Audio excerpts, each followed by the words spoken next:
बच्चों नमस्कार। लक्ष्य कॉम्पिटिटिव इंस्टीट्यूट के चैनल में आपका स्वागत है। बच्चों आज हम लोग डिस्कस करने वाले हैं कि कॉम्पिटिटिव एग्ज़ाम की तैयारी कैसे करना चाहिए। तरह तरह के आपके मन में भ्रम होता है, कैसे पढ़ूं, क्या क्या पढ़ूं, क्या करूं। ये सारे प्रश्नों का जवाब आपको इस वीडियो में मिलेगा और एक सटीक आपको प्लान बताया जाएगा और उस प्लान के तहत आप चलेंगे तो ज़रूर आपको सफलता मिलेगी। और आप इस हमारे चैनल को सब्सक्राइब कीजिए, लाइक कीजिए, शेयर कीजिए, ठीक है। और चैनल लास्ट तक हमारी इस वीडियो को देखें ताकि आपकी सारी प्रश्नों का उत्तर आपको मिल जाए। तो बच्चों सबसे पहले मैं अपने बारे में आपको बताऊंगा। मेरा नाम धनंजय कुमार सिंह है। मैंने 1995 में बीएचयू से मैथ में पोस्ट ग्रेजुएशन किया। उसके बाद हमने कमीशंस की तैयारी की, लेकिन मन जो पोस्ट नहीं मिलने की वजह से हमने ज्वाइन नहीं किया। और फिर आपको मदद करने के लिए हमने एक लक्ष्य कॉम्पिटिटिव इंस्टीट्यूट नामक संस्था दिल्ली में राजनगर पार्ट 1 पालम कॉलोनी में दादा छतरी वाले मार्ग में इस्टेब्लिश किया। और मैं इस संस्था को 2000 में इस्टेब्लिश किया था और अभी तक यानी 2021 अभी तक हमारे 10,000 से ज़्यादा बच्चे लाभान्वित हैं। और इसी सिलसिले में हम चाहते हैं कि आप सब भी हमारे 21 साल के अनुभव का फ़ायदा लें। और इसी सिलसिले में मैं आपके सामने सबसे पहली वीडियो पेश कर रहे हैं कॉम्पिटिटिव एग्ज़ाम की तैयारी कैसे करनी चाहिए। तो चलिए हम चालू करते हैं कि कॉम्पिटिटिव एग्ज़ाम की तैयारी कैसे करना चाहिए। तो बच्चों सबसे पहले आपको प्लान बनाना है। अगर आपका अच्छा प्लान है तो आपका रिजल्ट आएगा। अगर इधर उधर है, जैसे तैसे आप तैयारी करेंगे तो रिजल्ट नहीं आएगा, क्योंकि रिजल्ट आने का एक ही मतलब है कि आप जो भी एग्ज़ाम दे रहे हैं उसके लेवल पे आपको आना पड़ेगा। लेवल पे आने के लिए एक सटीक प्लान होना चाहिए। तो चलिए हम एक सटीक प्लान आपके लिए लेकर आए हैं और चालू करते हैं। बच्चों सबसे पहले आप डिसाइड कर लें कि कौन सी एग्ज़ाम देनी है। अब जैसे आप आमतौर पे एसएससी का देते हैं, बैंक से देते हैं, रेलवे देते हैं, कुछ लोग डीएसएसबी, दिल्ली पुलिस, सीपीओ, ये सारी एग्ज़ाम देते हैं। अब अगर इन सब की सिलेबस पे अगर फोकस करें तो सबसे पहली बात है कि इनमें आता क्या है। तो आइए मैं सबसे पहले सिलेबस की चर्चा करता हूँ, फिर आगे कैसे काम करना है उस पर चर्चा करेंगे।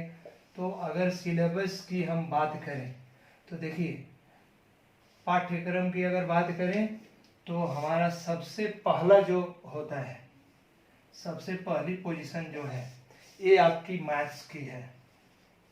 अब आपको ये ध्यान देना पड़ेगा कि मैथ में हमें क्या पढ़ना है, ठीक है। तो मैथ में कॉम्पिटिटिव में 2 पार्ट्स आजकल हैं, ठीक है।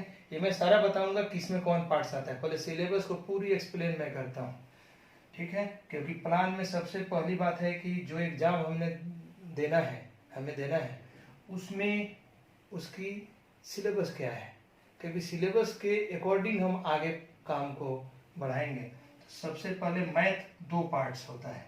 एक होता है अरिथमेटिक और दूसरा पार्ट इसका एडवांस है। मैं ये सारा बताऊंगा कि आपको अरिथमेटिक कहाँ आता है, एडवांस कहाँ आता है, सब कुछ क्लियर करूँगा। पहले सिलेबस करूँ, इसके बाद दूसरा पार्ट आपका जो आता है वो है आपका रीजनिंग आता है। इसको तर्क शक्ति कहते हैं। ये आपका गणित का सेक्शन है, इसको हिंदी में गणित कहते हैं। ये अंक गणित कहते हैं, इसको हिंदी में अंक गणित कहते हैं, ठीक है। ये उच्चतर गणित है। ये रीजनिंग आपका तर्क शक्ति है, सबको पता है।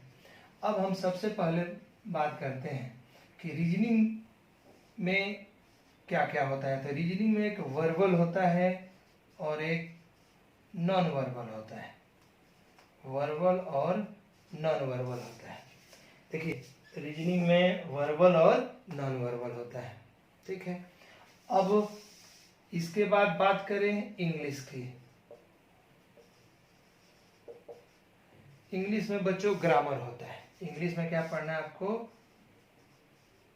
ग्रामर पढ़ना है। इंग्लिश में ग्रामर पढ़ना है। चौथी जो सेक्शन होती है वो जनरल स्टडीज का होती है या जीके कहते हैं। इसी को जनरल नॉलेज भी कहते हैं, इसी को जीके भी कहते हैं। इसमें बहुत सारे सेक्शन होते हैं, जैसे हिस्ट्री, पॉलिटी, ध्यान से सिलेबस को देखिए, हिस्ट्री, पॉलिटी, ज्योग्राफी, ठीक है, ज्योग्राफी यानी इतिहास, ठीक है, राज्य व्यवस्था और आपकी भूगोल। इसके बाद जनरल साइंस होता है, मतलब जीके के लिए आपको साइंस पढ़ना है, ठीक है। ये आपका हिस्ट्री है, ठीक है बच्चों, ये दिखाई नहीं दे रहा है, मैं थोड़ा सा और पहले लिख देता हूँ। ये हिस्ट्री है, ठीक है, ये पॉलिटी है, ठीक है, ये पॉलिटी है, ये ज्योग्राफी, ये साइंस। और इसके बाद जो जीके का पार्ट होता है, इको आता है, ठीक है। 7 सेक्शन है जीके में। इको के बाद आता है मिसलेनी यानी विविध, इसको बोलते हैं, हिंदी में इसको विविध बोलते हैं, ठीक है। और जो अगला भाग होता है आपकी, वो लेटेस्ट होता है। ये आपकी सिलेबस है, किसी भी एग्जाम को आप देने जाएंगे, ये सिलेबस है। मैथ है, मैथ में अरिथमेटिक, अंकगणित और उच्चतर गणित होता है यानी एडवांस। रीजनिंग की बात करें तो रीजनिंग में वर्बल और नॉन वर्बल होता है। इंग्लिश में ग्रामर पढ़ना होता है। जीके के सेक्शन है। अब प्लान का दूसरा भाग, हमें सिलेबस पता चल गया बच्चों। अब हमें देखना है कि इस सिलेबस की मटेरियल हमारे पास है कि नहीं। तो मटेरियल अब इकट्ठा आपको करना है। मटेरियल आप मार्केट से भी इकट्ठा कर सकते हैं या इंस्टीट्यूट ज्वाइन कर सकते हैं, तो इंस्टीट्यूट ये पूरी मटेरियल आपको प्रोवाइड करेगी। जैसे हमारी लक्ष्य कॉम्पिटिटिव इंस्टीट्यूट जो है, अगर वो आप ज्वाइन करते हैं, हमारी क्लासेज ऑफलाइन चलती है, ठीक है। और हमारी संस्था हर टॉपिक पे आपको मटेरियल देगी, पूरी बुक्स हमारी हैं, हर टॉपिक पे हमारी अपनी बुक्स हैं। अब मटेरियल आपने इकट्ठा कर लिया, इंस्टीट्यूट ज्वाइन किया तो वहाँ से मिल गया या मार्केट से आपने ले लिया, लेकिन मटेरियल में दम होना चाहिए। मटेरियल मार्केट में बहुत सारे हैं, ठीक है, सब ने छापा है, लेकिन उसमें आपको जज करना है किसकी मटेरियल अच्छी है, ठीक है। अगर इंस्टीट्यूट में हमारे यहाँ आते हैं तो आपको ये गारंटी है कि आपको नंबर 1 मटेरियल मिलेगी और उसी को पढ़ करके आपको सिलेक्शन लेना है और मिलेगा आपको। अब मैं आगे चलता हूँ दोस्तों। मटेरियल हमें मिल गई। अब हमारे पास, हमारे दिमाग में आता है कि जो मैं एग्जाम दे रहा हूँ उसमें कौन कौन सा सेक्शन कहाँ आता है। अब मैं आपको सबसे पहले बोर्डों की बात करता हूँ। जैसे एसएससी का आप एग्जाम दे रहे हैं, कोई भी एग्जाम एसएससी का दे रहे हैं, तो एसएससी का जैसे मान लीजिए जी लेवल दे रहे हैं, ग्रेजुएट लेवल, तो उसमें देखिए मैथ पूरा आएगा, अरिथमेटिक भी, एडवांस भी, रीजनिंग भी पूरा आएगा, ये ग्रामर इंग्लिश भी पूरा आएगा, ये सारे सेक्शन पूरे आएंगे। ये जी लेवल की कंप्लीट सिलेबस है। अब सवाल है कि जी लेवल में 3 स्तर के एग्जाम होंगे, आपको पता है। फर्स्ट टायर 1 आएगा जिसमें आपके चारों सेक्शन से 25-25 क्वेश्चन आते हैं, ठीक है। टायर 2 देंगे आप मेंस का, तो इसमें मैथ से 100 क्वेश्चन आएगा पहला पेपर। दूसरा आपका इंग्लिश आएगा 200 क्वेश्चन, पूरा ग्रामर होगा, ठीक है, क्लियर हो गया। अब जो तीसरी होगी, टायर 3 जो होगी, उसमें आपकी कम्युनिकेशन स्किल होगा इंग्लिश पे, यानी 5-6 क्वेश्चन पूछे जाएंगे आपसे, मतलब जिसमें आपको लेटर राइटिंग होगा, ऐसे होगा और आपकी कॉम्प्रिहेंशन वगैरह होंगे, ठीक है। ये एसएससी की है। अगर बैंक की हम बात करते हैं, लेकिन एक चीज और समझिए, एसएससी ग्रेजुएट लेवल, अगर आप 10+2 लेवल देते हैं तो वहां भी ये पूरी सिलेबस आपको पढ़नी है। थोड़ा सा क्वेश्चन जो है 19-20 होता है, हाँ, लेकिन जब आप 10+2 लेवल देंगे तो उसमें क्या होगा कि टायर 1 जैसे जी लेवल का था उसी तरह से 25-25 क्वेश्चन आएंगे, ठीक है। और उसकी जो मेंस एग्जाम होगी वो कम्युनिकेशन स्किल, वही हिंदी या इंग्लिश पूछा जाएगा, जिसमें हिंदी या इंग्लिश मीडियम में आप लेटर लिखेंगे और आप कॉम्प्रिहेंशन ऐसे वगैरह ऐसे आएंगे। ठीक है। अगर आप दिल्ली पुलिस हेड कांस्टेबल का आपने दिया है तो एसएससी एग्जाम लेती है, तो उसमें इन चारों से 25-25 क्वेश्चन आएंगे टायर 1 की तरह, जैसे जी लेवल में था। अगर आप कांस्टेबल का एग्जाम दे रहे हैं तो उसमें मैथ से क्वेश्चन आएंगे, रीजनिंग से और इंग्लिश से आएगा। नहीं, फिर से एक बार मैं रोकता हूँ, आपकी मैथ, रीजनिंग आएगा, जीके आएगा और कंप्यूटर के 10 क्वेश्चन अलग से आएंगे। ठीक है, कंप्यूटर के 10 क्वेश्चन अलग से आएंगे, यानी मैथ, रीजनिंग और जीके आएंगे। ठीक है। अब और भी बहुत सारी एग्जाम एसएससी लेती है, जैसे सीपीओ लेगी, सीपीओ की स्पेशल ले रही है तो ये चारों सेक्शन आएंगे आपके और उसमें सबसे क्वेश्चन आएंगे। और उनकी जो सेकेंड एग्जाम होगी खाली इंग्लिश 200 क्वेश्चन एक पेपर होगा मेंस में। तो कहने का मतलब एसएससी की कोई भी एग्जाम आप दे रहे हैं तो आपको इनको पढ़ना पड़ेगा चारों। अब आते हैं बैंक्स में, तो बैंक्स में मैथ में अरिथमेटिक आएगा, देखिए मैंने राउंड कर दिया। रीजनिंग जो है आपकी नॉन वर्बल आजकल आ रही है, वैसे सिलेबस में दोनों है लेकिन नॉन वर्बल आएगी। इंग्लिश पूरा आएगा और जीके में आपकी लेटेस्ट से ज्यादा क्वेश्चन आएगा, इको से ज्यादा आएगा, इधर से कम आएगा।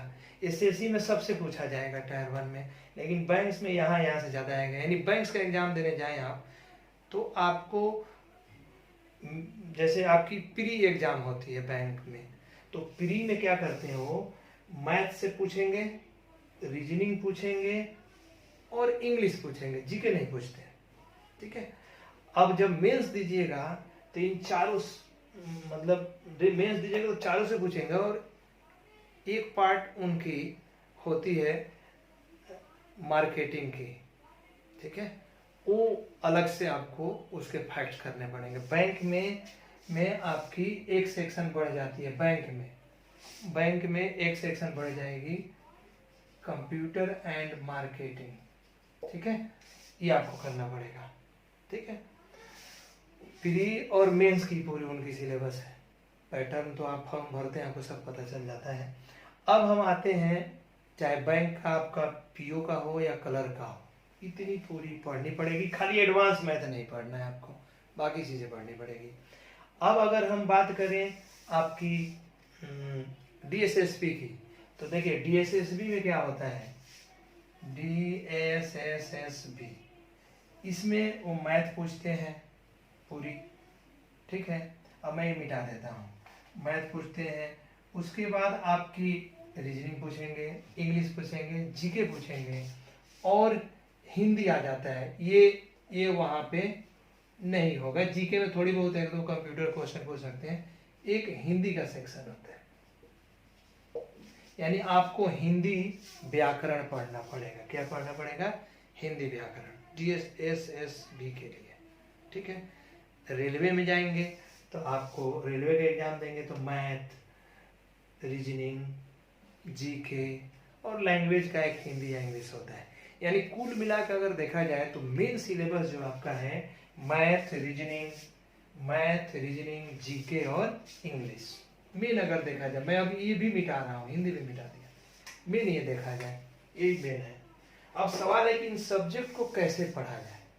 एक तो हमने मटेरियल इकट्ठा कर लिया, अगर आपकी कॉलेजिंग स्कूलिंग में अगर आपका बेस सही है तो आप मटेरियल लेके सेल्फ स्टडी करके और प्रैक्टिस कर सकते हैं। जो एग्जाम देना है उसकी मॉडल सेट पे आपको प्रैक्टिस करनी है, जो एग्जाम देनी है उसकी मॉडल सेट पे प्रैक्टिस करनी है।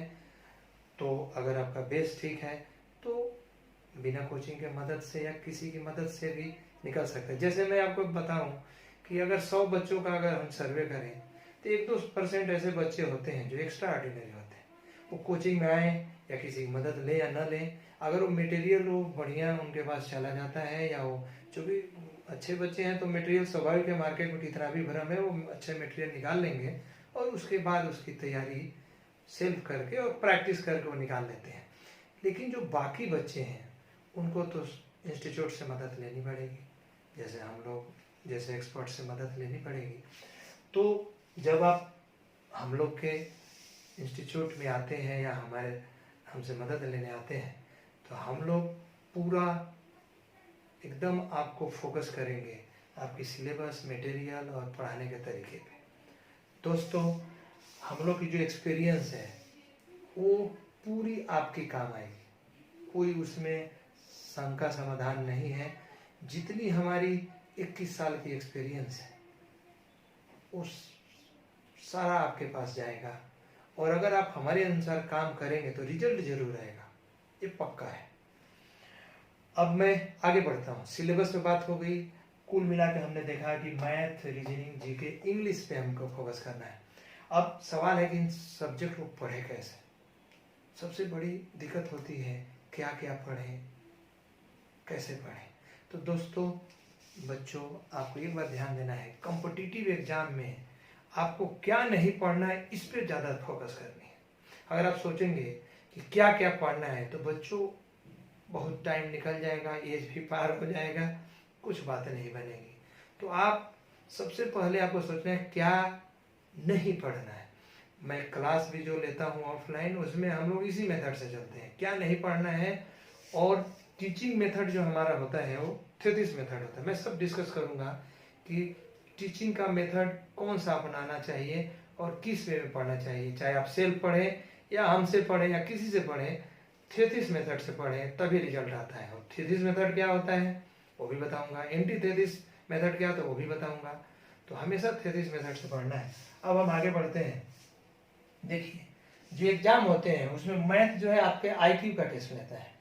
ये लॉजिकल जो आपकी क्षमता है, लॉजिकल जो आपकी टेस्ट है वो ये लेता है।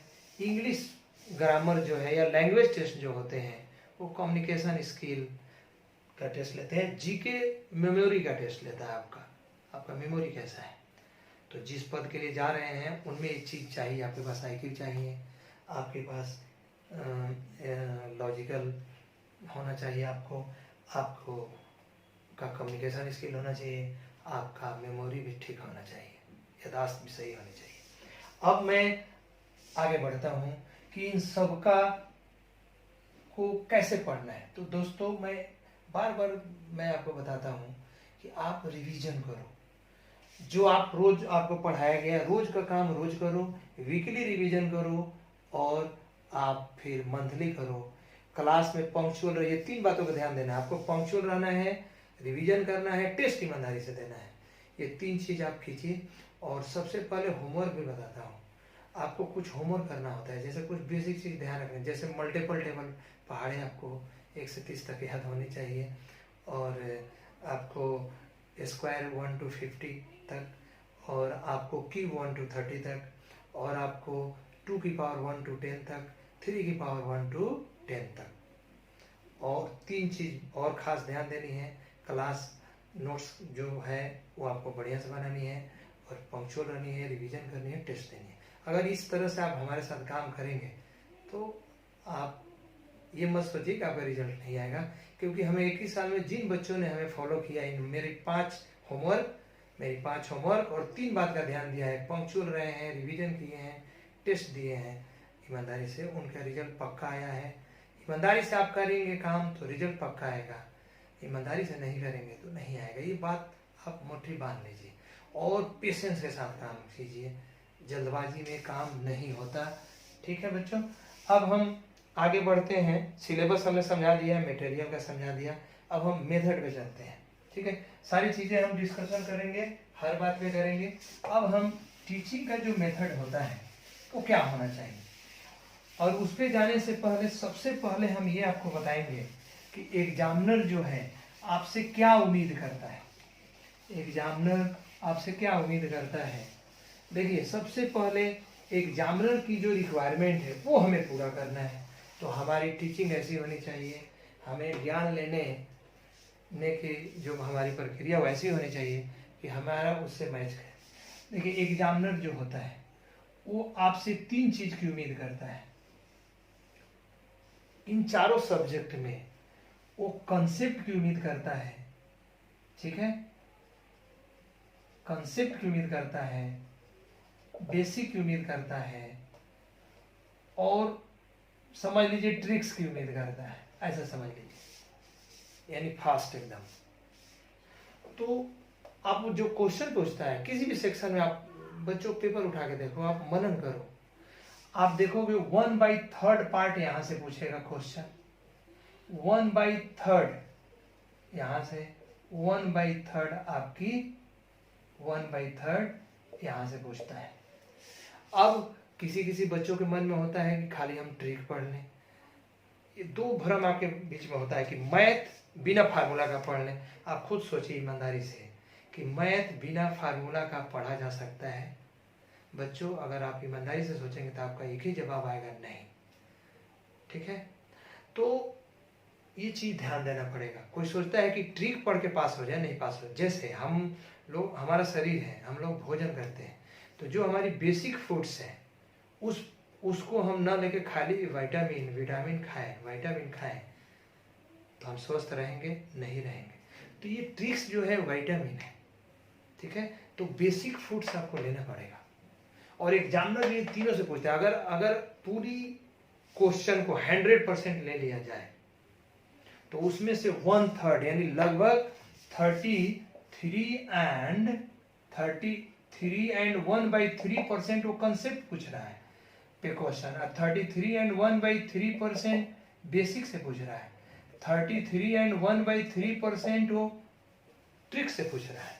और ट्रिक में भी दो बातें होती हैं, एक होती है विद फार्मूला और एक होती है विदाउट फार्मूला। ठीक है, और इन पे सब पे क्वेश्चन की प्रैक्टिस करनी होती है। ठीक है, अब एग्जामिनर ने इतने, अब देखिए ये दोनों कितना हो गया, देखिए 66 एंड 2/3%, मतलब मान लेते हैं 67%, बाकी ये हो गया। अब आपने खाली ट्रिक में विद फार्मूला किया है, अब ये लगभग 17% से भी कम है, ये 17% से भी कम है। आपने हर चैप्टर में ये काम किया खाली। अब आपने तो इतना काम किया, लेकिन एग्जाम में जाएंगे तो इतना मेंटेन होगा कि नहीं, इसकी गारंटी बच्चों नहीं है। ये मेरे हिसाब से आप 12 to 13% पे आप आएंगे, अगर इतनी आप पढ़ते हैं तो 12 to 13% पे आएंगे। अगर हर चैप्टर से आप 12 से 13% सिलेबस करके जाएंगे तो सिलेक्शन होगा? नहीं होगा। तो दोस्तों ये मान के चलिए कि ये जो भ्रम आपके अंदर है कि खाली हम ट्रिक से मैथ पढ़ लें तो नहीं हो पाएगा। क्लियर हो गया ये बात? समझ चुके हैं आप? अब हम आगे बढ़ते हैं और अब देखिए इसमें आधा क्वेश्चन यहाँ से विदाउट फार्मूला, बहुत सारे टीचर कहते हैं बिना फार्मूला का मैथ पढ़ाऊंगा, वो थोड़ा सा ठीक है, सच्चाई पूरी नहीं है। आप मान के चलिए ये भी लगभग 17% से कम है, ये भी 17% से कम है, अप्रोक्स मान लेते हैं 17%। तो अगर जो कह रहा है खाली मैं बिना फार्मूला का पढ़ाऊंगा तो वो इतना काम कराएगा, जो कह रहा है कि ट्रिक फार्मूला से पढ़ाऊंगा वो भी इतना कराएगा। आपके पास दोनों में से किसी मेथड से चलिएगा तो 10-12% से ज़्यादा नहीं मिलेगा। और जो कहता है कि हम दोनों ट्रिक और में विद फार्मूला विदाउट फार्मूला कराएंगे, अगर मान लीजिए 33% कराता ही है तो आप सोचो एग्जाम क्लियर होगा? नहीं होगा। तो इस भ्रम जाल से बाहर निकलिए। आपको बेसिक करना पड़ेगा, कंसेप्ट करना पड़ेगा, ट्रिक्स करना पड़ेगा। ठीक है, अब आते हैं कि टीचिंग का मेथड कैसे होना चाहिए। देखिए जिन बच्चों का सिलेक्शन होता है, चाहे वो अपने आप करे या हम लोगों से मदद लेके करें, इंस्टीट्यूट ज्वाइन करके करें, वो उनको ऐसे काम करना पड़ेगा कि इन सब की स्टडी करनी पड़ेगी। खाली सिलेक्टेड करने से नहीं होगा एग्जाम क्लियर। अब हम आते हैं कि टीचिंग का मेथड क्या होना चाहिए।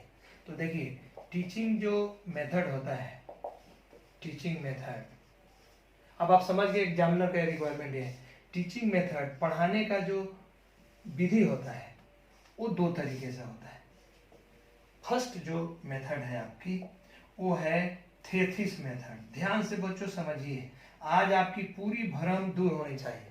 थेसिस मेथड, थेसिस मेथड, ठीक है, थेसिस मेथड है।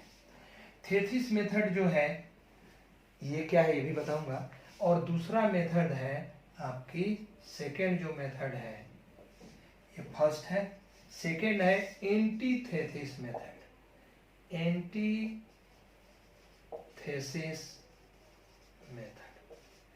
अब आप दोनों को समझिए और फिर एग्जामिनर से जोड़िए आप, क्योंकि एग्जामिनर का बात अगर नहीं मानेंगे तो आपका सिलेक्शन नहीं होगा, पक्की बात है। सबसे यहाँ पावरफुल ये है, ठीक है, एग्जामिनर है। मतलब एग्जामिनर जो है ये सबसे ताकतवर है, उसको आपको पकड़ना है। थेसिस मेथड जो होता है, ठीक है, इसमें कोई भी टॉपिक हो, चाहे मैथ हो, आपको दिमाग में आपका बैठ जाना चाहिए कि मैथ, रीजनिंग, इंग्लिश और जीके, इनकी टीचिंग आपको इस मेथड से करना पड़ेगा। ये मेथड ये वाली है, जैसे कोई भी टॉपिक हो, चाहे मैथ का, रीजनिंग का, जीके का, इंग्लिश का, सबसे पहले उस टॉपिक का टर्मिनोलॉजी पे बात करनी पड़ेगी, शब्दावली। उसके बाद इस मेथड में शब्दावली पे बात किया जाएगा, ठीक है, शब्दावली पे। उसके बाद में बात किया जाएगा कंसेप्ट पे, ठीक है, कंसेप्ट पे बात करेंगे। उसके बाद इसमें काम किया जाता है बेसिक पे, ठीक है, और उसके बाद जब ये जब हो जाएंगे तब प्लस आता है ट्रिक्स।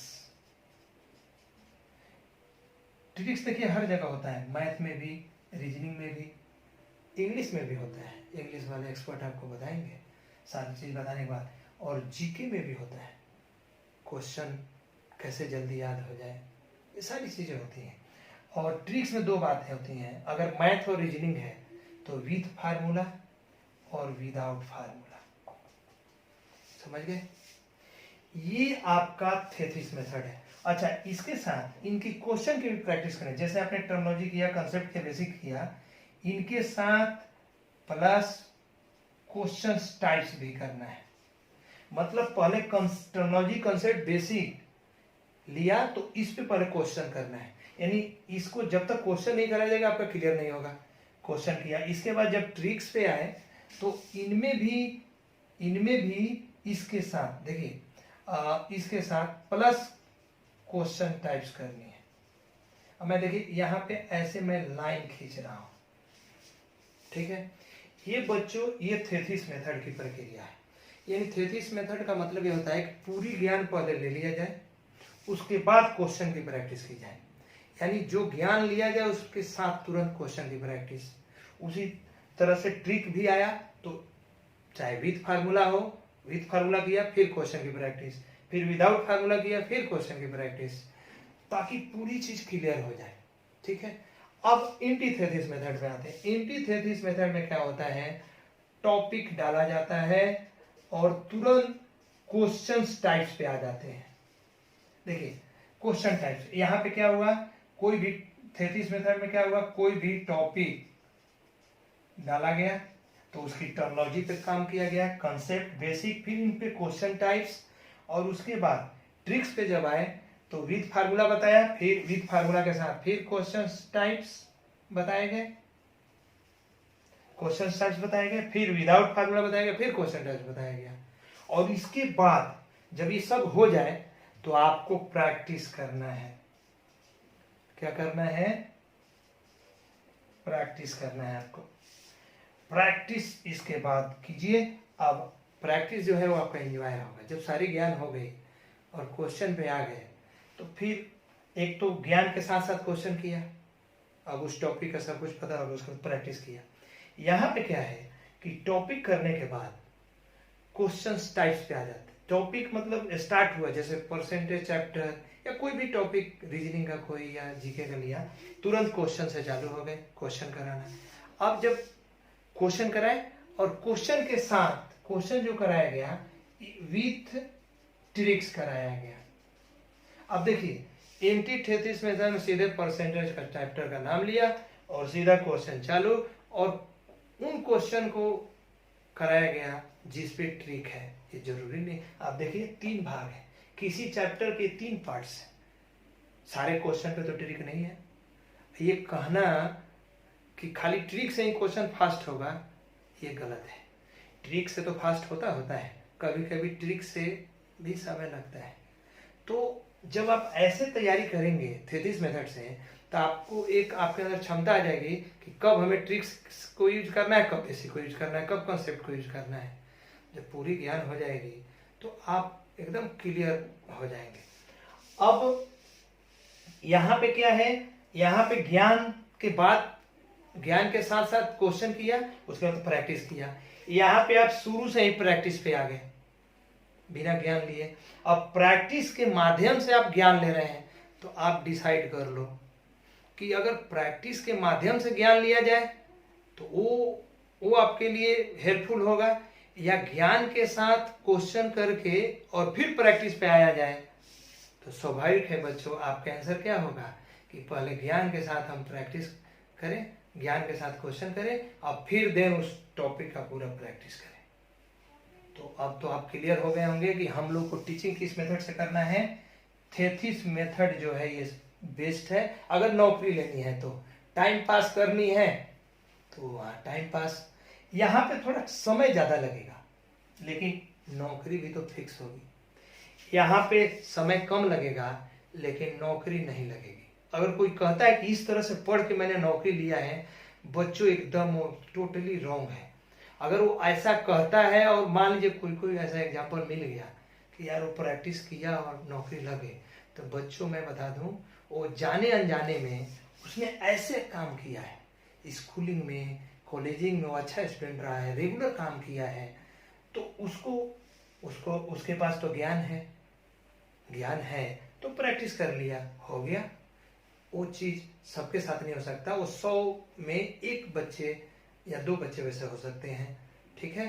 तो ये मेथड टोटली रॉन्ग है। और आज के मैक्सिमम इंस्टीट्यूट जो कहते हैं आपको 3 महीने में सिलेबस खत्म कर देंगे, 3 महीने में खत्म कर देंगे, वो इसी को फॉलो करते हैं, क्योंकि आजकल आपके पास भी टाइम नहीं है, उसी का गलत फायदा उठाते हैं। बच्चों इससे बचना है, ये मेथड टोटली रॉन्ग है। और आप अब समझ चुके होंगे कि ये जो थेसिस मेथड है वो एग्जामिनर के दिमाग को पकड़ रहा है, यानी ये एग्जामिनर की जो रिक्वायरमेंट है उसको यही फुलफिल करेगा, थेसिस मेथड। तो बच्चों अब आप क्लियर हो चुके हैं कि आपकी तैयारी कैसी होनी चाहिए थेसिस मेथड्स। अब ये तो वे ऑफ टीचिंग हो गई। अब मैं आपको बताता हूं, अब देखिए पढ़ाने वाले की ही खाली जिम्मेदारी नहीं है, 2 बात ध्यान रखिए। एक आपको अच्छा गुरु चाहिए, लेकिन आपको भी एक अच्छा शिष्य बनना पड़ेगा। अगर गुरु और शिष्य दोनों अगर साथ साथ मिलकर बढ़िया से काम नहीं करेंगे तो रिजल्ट नहीं आएगा। मैं सिर्फ काम करूं और आप काम न करें तो रिजल्ट कभी नहीं आएगा। और मैं आपको बता दूं, मैं 21 साल से काम कर रहा हूं, मैं ये नहीं समझता किसी भी बच्चे का दिमाग कमजोर है, क्योंकि मेरी क्लास में लक्ष्य कॉम्पिटिटिव इंस्टीट्यूट, ये दिल्ली में पालम में, राजनगर पार्ट 1 में है। आप इलाके में आके कहीं भी पूछ सकते हैं। यहाँ इस इलाके में ऐसे ऐसे घर हैं जिनके सारे बेटे, 3 बेटे हैं तो तीनों सेलेक्ट, 3 बहुएं आई वो भी सिलेक्ट, 2 बहन है वो भी सिलेक्ट। मतलब एक एक घर में 5-5, 6-6 नौकरियां हैं, और ये 21 साल में 10,000 बच्चे सिलेक्ट हैं। और मैं कभी ऑनलाइन नहीं आया हूँ, आपके सामने पहली बार आया हूँ, क्योंकि मैं देख रहा हूँ बहुत भरम है। और इस मेथड से लोग कराते हैं कम टाइम में, और आपका भी टाइम जाता है, आपका करियर खत्म होता है। और मैंने इस 21 साल में ये रिसर्च किया है कि किसी बच्चे का दिमाग कमजोर नहीं आता। एक अच्छा गुरु, सही गुरु मिल जाए और एक शिष्टाचारी स्टूडेंट मिल जाए जो गुरु को फॉलो करे। आप हमें फॉलो करें, रिजल्ट नहीं आए ऐसा हो नहीं सकता, बिल्कुल गारंटी है। इस मेथड से आप कीजिए। आप हमारे पास नहीं आते हैं तो भी आप ऐसे काम करो, किसी की मदद से करो, रिजल्ट आएगा। अपना टाइम और वक्त इन के चक्कर में मत कीजिए, क्योंकि 99% इंस्टीट्यूट जो है, 99% इंस्टीट्यूट इनको फॉलो करते हैं, 99% इंस्टीट्यूट इनको फॉलो करते हैं। आप बच्चों इस बात का ध्यान रखें कि आपको थेसिस मेथड से चलना है। और जब तक आपकी पूरी तैयारी नहीं होगी, सिलेक्शन नहीं होगा, यानी आपको भी हमारे साथ काम करना है। तो अब लास्ट प्लान का लास्ट पॉइंट है, आप काम कैसे करें। बच्चों, तो अब लास्ट पॉइंट पे आते हैं कि आपको हमारे साथ काम कैसे करना है या किसी एक्सपर्ट के साथ काम कैसे करना है। तो देखिए, सबसे पहली बात कि हर एक्सपर्ट का एक होमवर्क होता है बेसिक, जो मतलब आपको उतना तो आना चाहिए, ठीक है। अब आपको क्या करना है कि आपको उस एक्सपर्ट्स की उस बात को माननी पड़ेगी, ठीक है। जैसे मैं अपनी बात कहूँ तो मैं आपसे ये उम्मीद करता हूँ कि आप 30 तक पहाड़े याद रखें, मल्टीपल टेबल याद रखें 30 तक।